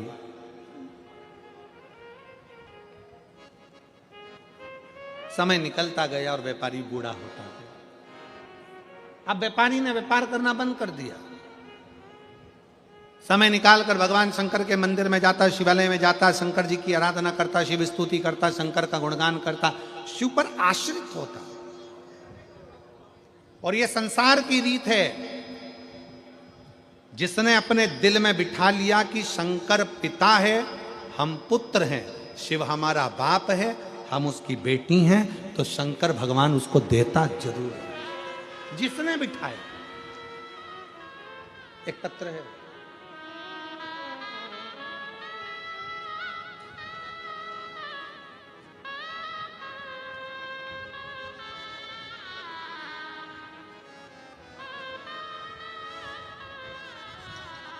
मेरा नाम सारिका चेतन सोनी। कहीं बैठी हो सारिका जी? सारिका चेतन सोनी। मैं अहमदाबाद गुजरात की रहने वाली हूँ। मेरा मोबाइल नंबर ये है। भोले बाबा का क्या वर्णन करूँ गुरुदेव। मेरी शादी को 10 साल हो गए थे, लेकिन मुझे संतान का सुख नहीं था। मेरे परिवार के लोगों ने हर तरह का इलाज करवाया, लेकिन कोई फर्क नहीं पड़ा। एक बार लेप्रोस्कोपी कराई, दोबारा IVF करवाया, लेकिन हर बार इलाज फेल हुआ। निराशा हाथ लगी। शायद मेरी किस्मत में संतान का सुख नहीं है। मुझे जिसने कहा, जहां जहां बोला मैं वहां वहां जाकर आई, फिर भी कोई फर्क नहीं पड़ा। लेकिन मेरे भोले बाबा की भक्ति पर पूरा भरोसा हो गया। मुझे किसी ने कहा कि आप गुरुदेव प्रदीप मिश्रा जी शिव महापुराण की कथा का वाचन करते हैं, वह शिव पुराण की कथा पंडाल में जाकर सुनो।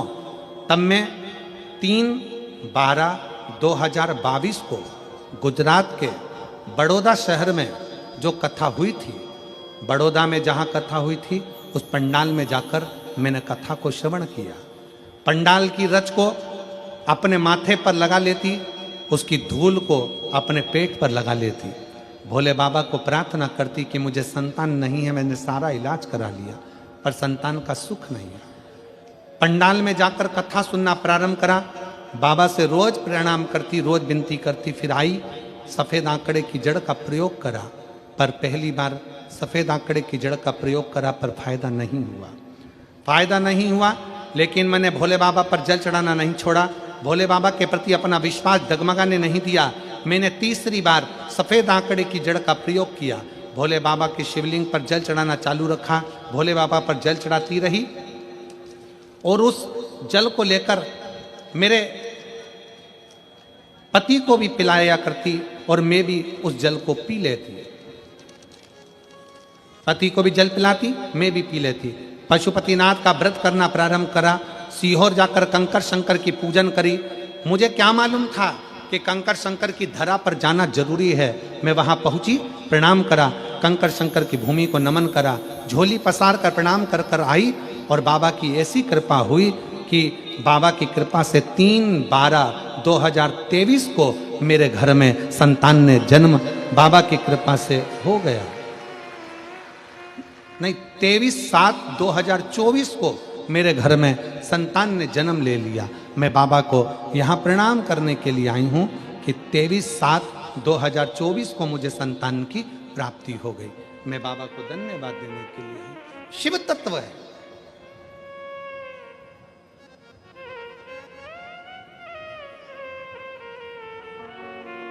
इसमें एक लाइन अच्छी लिखी है, आप स्मरण करेंगे।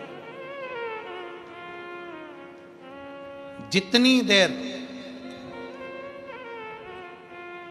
पंडाल में बैठती थी, बाबा से अपने मन की बात कहती थी। कथा पूरी होती थी, आरती होती थी। आरती के बाद भूमि की रज को अपने मस्तक पर लगाकर बाबा को प्रणाम कर कर चली जाती थी। हमारा एक निवेदन आप सबसे, 200, 500, 50, 100 रुपये खर्च कर कर ऑटो का, गाड़ी का, बस का, ट्रेन का आप आए हो। 1 बजे से 4 बजे तक कथा चल रही है सूरत में। 4 बजे जैसे ही आरती हो, तब आरती के समय पर खड़े होकर बाबा को जब प्रार्थना करो तो दिल से निवेदन कर कर, भूमि को नमन कर कर फिर जाओ, उसको प्रणाम कर, उससे विनती कर, उसको विनय कर। घर तो जाना रहता है। कई लोग सोचते हैं कि हम थोड़ा जल्दी निकल जाएंगे, ट्रैफिक में नहीं फंसेंगे। ट्रैफिक से बच रहे हो, संसार में फंसे तो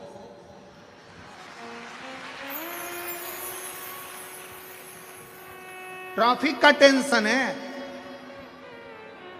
और कल कथा में कहा था, जो इस शिव महापुराण के ट्रैफिक में फंस गया वो संसार में कभी नहीं फंसता। बाबा उसका हाथ पकड़कर क्लियर कर देता है,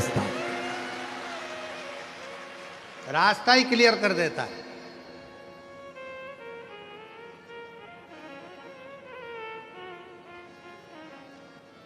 हम उसके आश्रित हैं, हम उसके भरोसे। शिव कथा कह रही है, भगवान शंकर का चरित्र कह रहा। सेठ जी का नियम था, थोड़ा सा धन मंदिर में जो देता था उस मंदिर को सत्कर्म में लगा देता, सत्कर्म में लगा।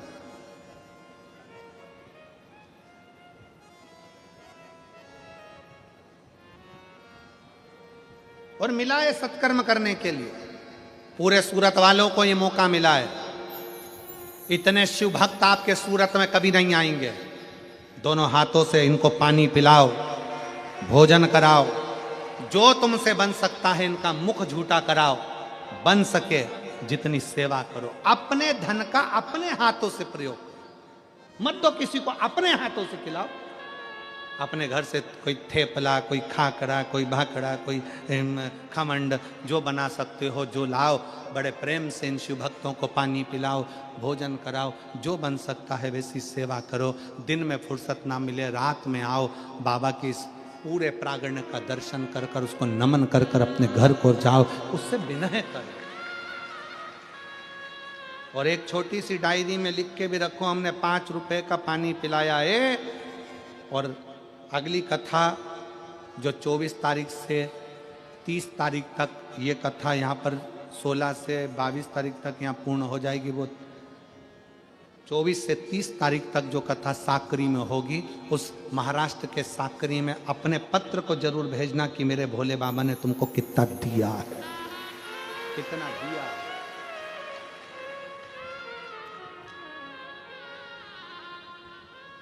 शिव देता है, कुछ नहीं लेता।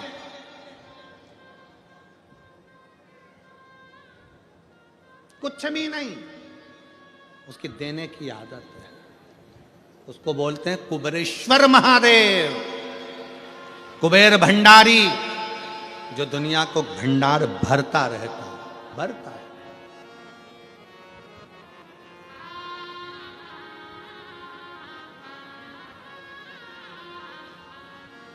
और फिर निवेदन है, व्यापारी ने लगाया, समय निकला, बहू बच्चों ने, परिवार के लोगों ने, बुढ़ापा आता है ना तो धीरे धीरे सारे सब लोग दूरी बना लेते हैं, दूरी। बचपन खेल में खोया, जवानी नींद भर सोया, बुढ़ापा देख कर रोया, सिराने मौत हंसती। बचपन खेल में चले जाता है, जवानी भोग और विलास में चली जाती है, अधेड़ी कमाने में निकल जाती है, और आता है बुढ़ापा, जो दुनिया का सबसे कठिन समय। बचपन में तुम बोले, तुम्हारे माँ बाप ने सुना, जवानी में बोले, पति बोला, पत्नी ने सुना, पत्नी बोली, पति ने सुना, अधेड़ी आई, तुमने बोला, तुम्हारी औलाद ने सुना। पर बुढ़ापा एक ऐसा होता है जिसमें सब बोलते हैं और सुनना तुमको पड़ता है, सुनना तुमको पड़ता। व्यापारी ने व्यापार करना बंद करा, अब उसको कोई सुनता नहीं, कोई जानता नहीं, वो अकेला पड़ गया। शंकर के मंदिर जाता, शिव की आराधना करता, भक्ति करता। एक दिन पार्वती जी बोल दी भगवान शिव से, प्रभु ये बूढ़ा हो गया, आपका भक्त है,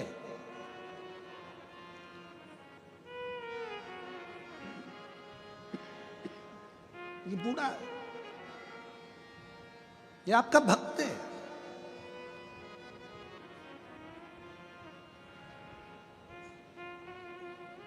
नाथू द्वारा में श्री जी बाबा, श्रीनाथ जी क्यों आकर बैठे, ये पूरा गुजरात जानता होगा कि नाथ द्वारा में श्रीनाथ जी क्यों बैठे। एक बूढ़ी माँ ठाकुर जी की सेवा करती थी, वो बूढ़ी माँ बुजुर्ग हो गई थी, शरीर से बनता नहीं था। तब यमुना जी ने ठाकुर जी से कहा कि जब ये जवान थी तो तुम्हारी सेवा करती थी, अब ये बूढ़ी हो गई तो तुम सेवा करने के लिए आओ, अब तुम आओ।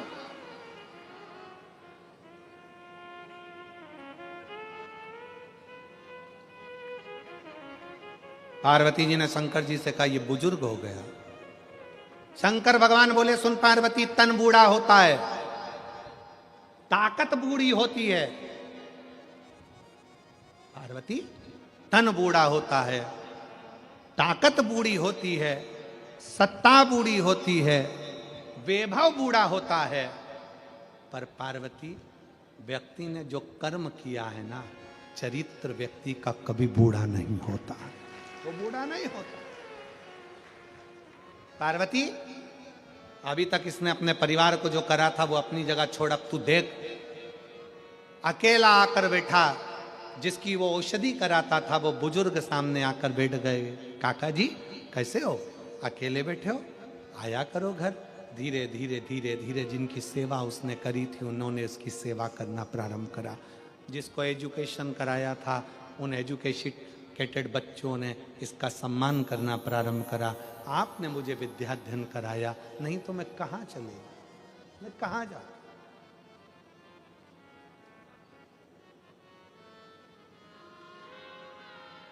मैं कहाँ जा।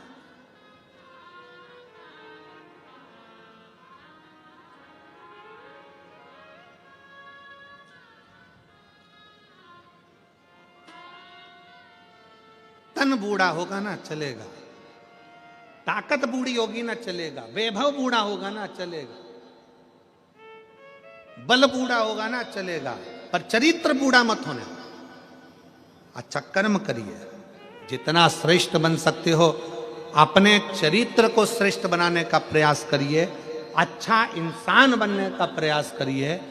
हो सकता है कि परिवार नाते रिश्ते साथ ना दें, आपने किसी का अच्छा करा होगा तो वो तुम्हारा साथ जरूर देगा, ये निश्चित निश्चित। अगर भगवान ने तुमको सिग्नेचर करने के लायक बनाया है, साइन करने के लायक बनाया है, अगर भगवान ने तुमको अच्छी कुर्सी पर बिठाया है, अच्छा पद दिया है, प्रतिष्ठा दी है, तुम्हें अच्छा पद प्रतिष्ठा दी, तुम्हारे सिग्नेचर से अगर किसी का भला हो सकता है तो अपना सिग्नेचर जरूर करो।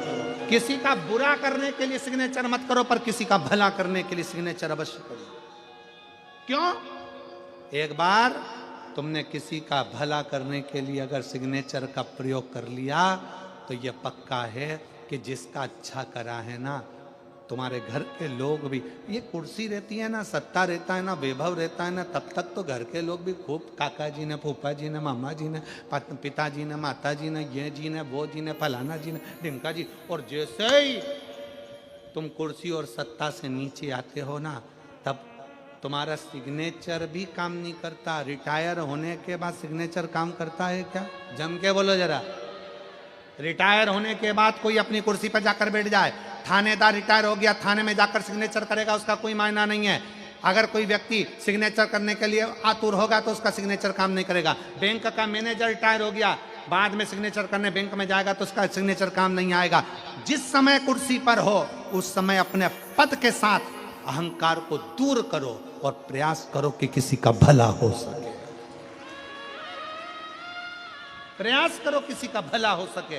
तुमने जिसका भला करा है, कुर्सी जाने के बाद कोई पूछे चाहे ना पूछे, पर किसी का तुमने भला करा है, वो पूरे मरते दम तक तुम्हारा साथ नहीं छोड़ता, तुम्हारा सम्मान करता, आदर करता, सत्कार करता। दुनिया के लोग अपनी कथा में कहते होंगे कि स्वर्ग जाओगे, नरक जाओगे, ये वर्णन करेंगे, वो वर्णन करेंगे। शिव महापुराण में वेद व्यास जी ने एक जगह भी नहीं लिखा कि मरने के बाद स्वर्ग जाओगे कि नरक जाओगे। वेद व्यास जी ने इतना जरूर लिखा कि अपने कर्म का भोग इसी संसार में भोगोगे, यहीं पर स्वर्ग है और यहीं पर नरक है। गरुड़ पुराण कहती है स्वर्ग जाने का, नरक जाने का, भोगने का। सारी पुराणे कहती हैं, भागवत में भी वर्णन आता है कि इतने नरक होते, इतना स्वर्ग का भाव है। सारे पुराण कहेंगे नरक और स्वर्ग का, पर शिव महापुराण नहीं कहती कि तुम नरक जाओगे कि स्वर्ग जाओगे। शिव महापुराण की कथा कहती है अपना कर्म अच्छा करते चलो, अपना कर्म अच्छा करते चलो। जब श्रेष्ठ कर्म करते चलोगे तो यहीं पर, यहीं स्वर्ग है। डनलप के गद्दे पर सो रहे हो, गोदड़ी पर सो रहे हो, रुई के गद्दे पर सो रहे हो, कपास के गद्दे पर सो रहे हो, शिव महापुराण की कथा कहती है अपने घर में अगर तुम रात को आराम से पलंग पर सोते ही तुम्हारी आंखों में नींद आ जाए, खूब चकाचक सो, सवेरे 6 बजे 5 बजे खुले, तो समझ लेना कि तुम स्वर्ग में हो। और डनलप के गद्दे में, एसी के रूम में 1 गिलास दूध पीने के बाद बाजू में खुशबू देने वाला परफ्यूम रखा होने के बाद भी रात को नींद की गोली खाकर सोना पड़ रहा है, और तो भी 2:30-3 बजे नींद खुल गई, समझ लेना नरक की जिंदगी जी रहा है, नरक है। चिंता चिंता चिंता चिंता चिंता, रात को 1:30 बजे नींद खुल गई, 2 बजे नींद खुल गई।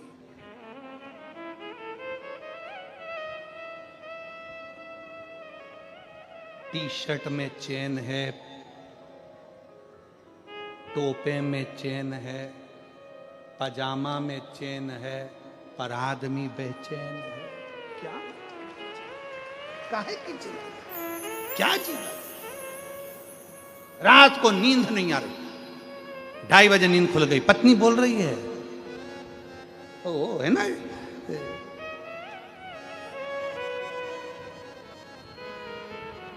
चिंता।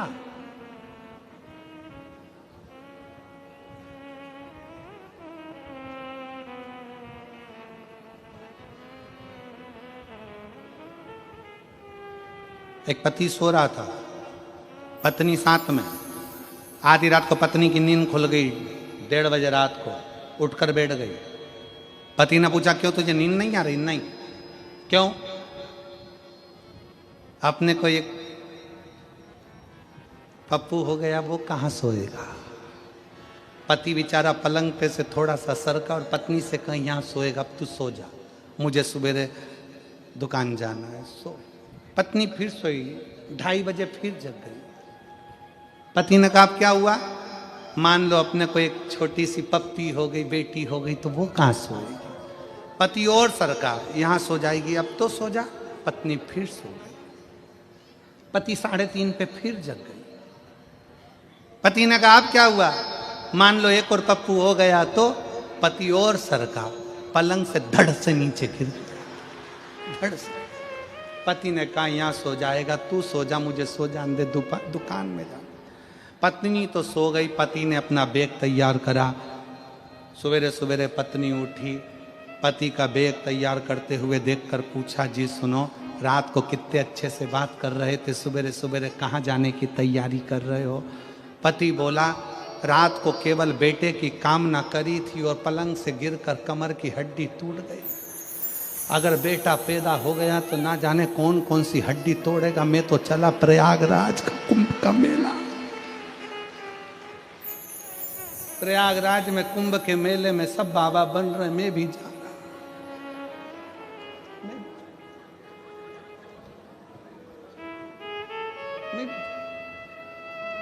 पुत्र की कामना आधी रात की नींद तुड़ा देती है। बच्चों की चिंता आधी रात की नींद तुड़ा देती है। घर में रखा धन आधी रात की नींद तुड़ा देता है। विचार करिए, जरा सा इनकम टैक्स ऑफिसर घर में आकर बैठ जाते हैं तो टेंशन हो जाता है। टैक्स वालों ने कह दिया फाइल लाओ, तुम्हारी जरा सी टैक्स की फाइल देखी और तुम्हारे सिर पे पसीना आ गया। ये तो जमीन के लोग हैं जो तुम्हारी फाइल देख रहा है, ऊपर वाला फाइल देखेगा तो क्या क्या छूटेगा। विचार करिए,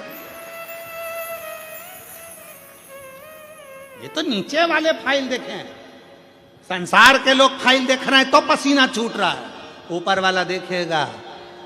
सूरत में कथा हुई थी, एक दिन नहीं गई, आजा साइड में खड़ी हो भाई, चल। इतना जोड़ जोड़ के घर में रखा था, किसी को एक गिलास पानी नहीं पिलाया। बाजुआ बाजू मां तो पूछेंगे भी नहीं कि केम छो, पानी पूछेंगे।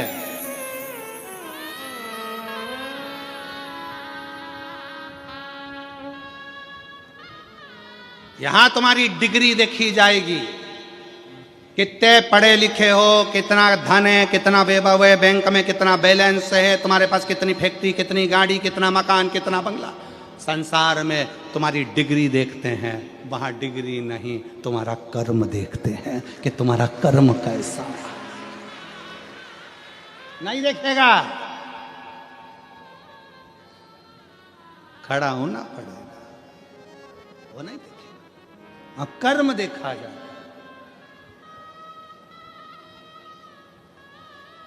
कौन देखेगा? एक बेटी ने एक पत्र लिखा, उस पत्र में लिखा कि मेरा नाम ज्योति रमेश माली है, मेरे पति का नाम रमेश भट्टू माली है, सूरत की रहने वाली हूँ और कड़ोदरा 4 रास्ता की निवासी, सोसाइटी, मेरा मोबाइल नंबर ये है। कहीं बैठी हूँ तो हाथ हिला सकते। मेरे पति को दांत का दर्द होना था, हम डॉक्टर के पास गए और डॉक्टर बोला कि दांत निकालना पड़ेगा। ऐसा बोला, हमने दांत निकलवाने के लिए 15 दिन के बाद जांच करवाया तो डॉक्टर ने बोला कि इनको कैंसर का असर है और हमने रिपोर्ट की है, सीटी स्कैन भी किया। डॉक्टर ने बोला ऑपरेशन करना पड़ेगा। हमने 26/10/2024 को ऑपरेशन करवाया। ऑपरेशन होने के बाद डॉक्टर बोले कि इनकी कोई गारंटी नहीं ले सकता, पेशेंट की 24 घंटे बाद बताऊंगा तब हम कुछ बोल पाएंगे। फ़ोन किया, मेरी गली के कुछ आंटी ने बोली, फिर मैंने फ़ोन किया, मेरी गली के कुछ बहनें मानी और उनको बताया कि डॉक्टर ऐसा बोल रहा है। उसने शिवजी पर चढ़ा हुआ बेलपत्र और जल भेजा और मैंने आईसीयू वाले को बताया कि मेरी इतनी मदद करना कि जो बेलपत्र मेरे पति के तकिए के नीचे रख देना और भाई को पानी पिला देना। ऐसे मेरे महादेव की कृपा हुई। मेरे बाबा को मैं क्या वर्णन करूं। मेरे पति 24 घंटे बाद होश में आ गए। फिर भाभी सीहोर गई, रुद्राक्ष लाई, जल दिया। आज बाबा की कृपा से पूर्ण तरह से स्वस्थ हो गए। मैं बाबा को धन्यवाद देती हूँ। अपना कर्म अच्छा था ना, कर्म की श्रेष्ठता के अनुकूल हमें फल प्राप्त होता।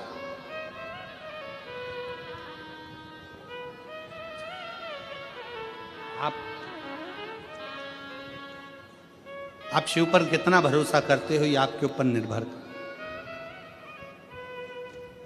एक बहन ने अपने पत्र में लिखा कि मैं भगवान को नहीं मानती।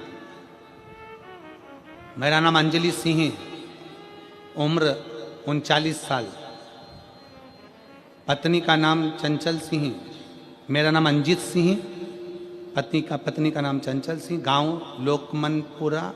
लोकमनपुर, जिला चंदौली का रहने वाला हूँ। सूरत डिंडोली में रहता हूँ, प्राइवेट कंपनी में नौकरी करता हूँ। बाबा शिव जी को नहीं मानता था, संतान का सुख नहीं हुआ, 13 साल निकल गए। IVF भी करवाया, सारी रिपोर्टें जांच कराई, पर संतान का सुख हमारे भाग्य में नहीं था। 13 साल हो गया था, संतान के सुख का कोई चांस नहीं था। तब पहली बार किसी के कहने पर YouTube पर कथा देखी और कथा सुनकर सफेद आंकड़े की जड़ का प्रयोग किया। क्या भगवान होते हैं? सुनते हैं, पर जैसे ही सफेद आंकड़े की जड़ का प्रयोग करा, 3 महीने के अंदर 13 साल के बाद गर्भ ठहर गया और 18 अक्टूबर को संतान की प्राप्ति हुई।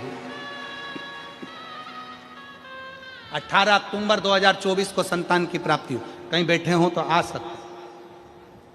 आप माने ना माने, आप अगर भगवान शंकर से जुड़े हुए हैं, शिव के ऊपर एक लोटा जल चढ़ा रहे हैं, शिव की स्तुति कर रहे हैं, शिव महापुराण की कथा के पंडाल में बैठकर श्रवण कर रहे हैं, दिल से शंकर की स्तुति कर रहे हैं, तो उसका फल खाली नहीं जाता, उसका फल प्राप्त जरूर होता है। शिव देता जरूर है। कर्म श्रेष्ठ। ब्रह्मा जी का शीश क्यों कटा? झूठ बोलने के कारण। केतकी के पुष्प को श्राप क्यों लगा? झूठ बोलने के कारण। गौ माता के मुख को श्राप क्यों लगा? झूठ बोलने के कारण। तुम झूठ बोले हो, झूठ। सत्यता का जीवन जियो, और सत्यमय जीवन को जीना ही एक आनंद का विषय है।